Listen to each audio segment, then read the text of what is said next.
Saviez-vous que la version originale de La Belle et la Bête n'est pas un conte manichéen où les bons sont récompensés et les méchants punis? C'est une histoire d'ascension sociale où même les pires individus finissent par gagner. Généralement, dans les contes, un personnage bon est considéré comme vertueux, humble et généreux, tandis qu'un personnage mauvais est caractérisé par de l'égoïsme, de la cupidité ou de la jalousie. Et dans La Belle et la Bête, plusieurs personnages correspondent à ces caractéristiques, notamment les sœurs de Belle et leurs amants. Par exemple, si on revient au début de l'intrigue, on apprend que la famille de Belle et de ses sœurs est ruinée. Elles deviennent pauvres et doivent quitter la ville pour s'installer à la campagne. Belle s'habitue à cette nouvelle vie, mais contrairement à elle, les sœurs passent leur temps à se plaindre, à mépriser leur quotidien et refusent de travailler la terre pour aider. Le texte suggère aussi qu'elles auraient pu éviter cette situation qui leur paraît si désagréable si elles avaient été moins orgueilleuses. Car avant leur déclassement, elles étaient très courtisées, mais elles prenaient du plaisir à repousser les avances de leurs prétendants et quand elles se sont retrouvées sans rien, tous les hommes intéressés sont partis. Quand plus tard, le père de Belle annonce qu'un de ses bateaux perdus a été retrouvé, les sœurs se voient déjà redevenir riches. Elles lui demandent de revenir avec des vêtements et des bijoux.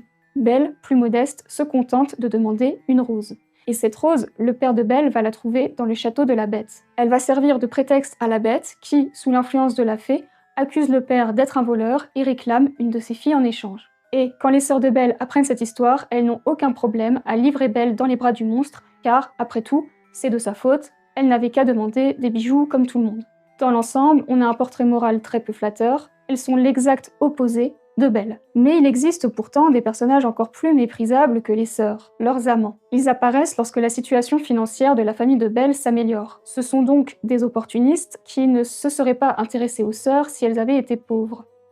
Lorsque Belle retourne dans sa famille avec l'autorisation de la Bête, ils vont passer leur temps à essayer de la séduire, car ils la trouvent plus jolie que ses sœurs. Ils sont si insistants que Belle hésite plusieurs fois à écourter son séjour pour leur échapper. Ils sont donc caractérisés par une nature vénale et infidèle. Pourtant, alors que son mariage approche, Belle va demander à la fée de faire venir toute sa famille au château.